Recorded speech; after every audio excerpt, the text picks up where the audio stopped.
"What's new with the dog lady?" my friend David asked. There'd been nothing new to report since the day she'd said maybe.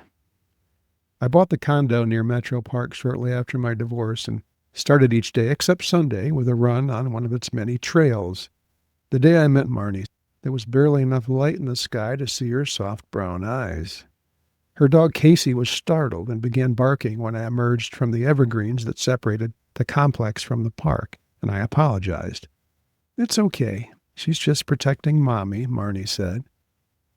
Marnie's morning dog walk and my jogging routine seemed to overlap, and we started exchanging daily pleasantries, friendly, polite small talk. When the small talk lagged, I asked, "Are those medical scrubs?" "I have a practice at Mount Anthony," she replied. "You're a doctor?" "Surgical oncologist." "Impressive." "I'm Jake, by the way," I said, extending a hand. Casey nearly bit it off.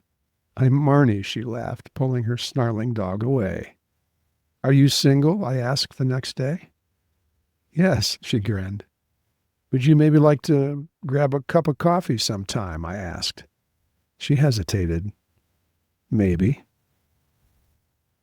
"Yeah, that's a definite no," my friend David told me over drinks. That's what I thought. No harm, no foul. The dog lady and I resumed our friendly, polite exchanges.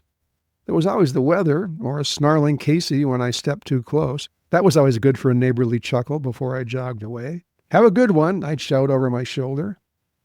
Our conversations grew even shorter during the coldest months of the Ohio winter that followed. I jogged in almost any weather, and dogs still needed walks. "Aren't you the dedicated one?" Marnie commented from inside her fur-lined hood as I jogged by one morning. But when spring arrived, the dog lady was gone. It was Saturday in early September, Buckeye Game Day in Ohio. I was out for a morning jog when I noticed an older woman dressed in scarlet and gray walking Casey. "Is that Marnie's dog?" I asked. The woman smiled. "Yes, that's our boy Casey." "Haven't seen Marnie in a while. She must have changed shifts at the hospital or something," I said, gently pressing for info. "Oh, I'm sorry," the woman said, looking uncomfortable. "You didn't know Marnie well." I felt a foreboding twinge. "Not well. We used to chat. Marnie passed. I'm so sorry." The irony of the cancer doc passing from cancer, it was just devastating. The news was a gut punch.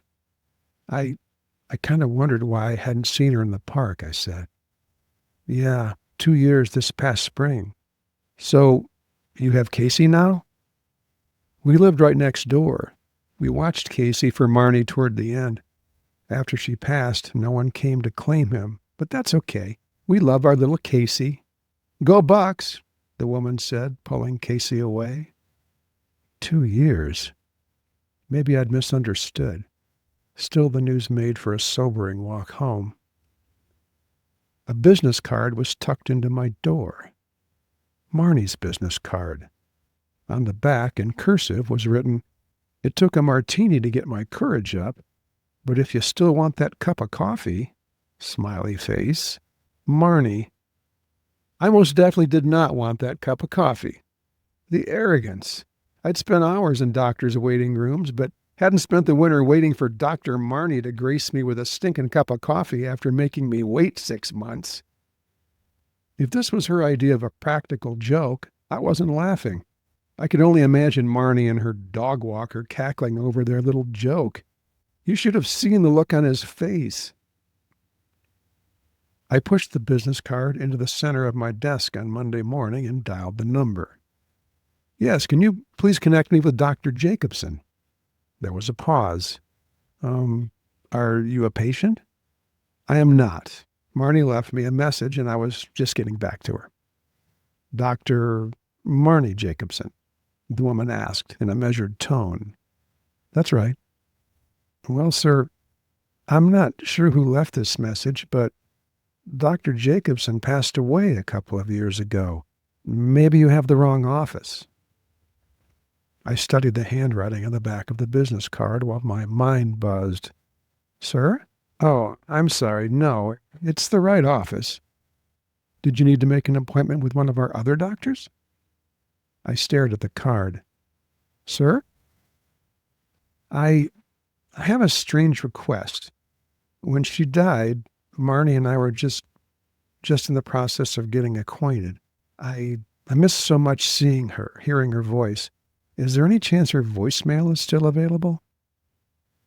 The receptionist was quiet for a moment. I'm sorry for your loss, sir, she said before the line clicked. You've reached the office of Dr. Marnie Jacobson. I listened through the message. At the beep, I said, Hi, Marnie, it's Jake. I would most definitely like to have that cup of coffee. I have an idea. How about I grab a couple of Starbucks on Monday morning and meet you at that spot by the evergreens, between the condos and the park? There's a bench there. Maybe we'll have that cup of coffee.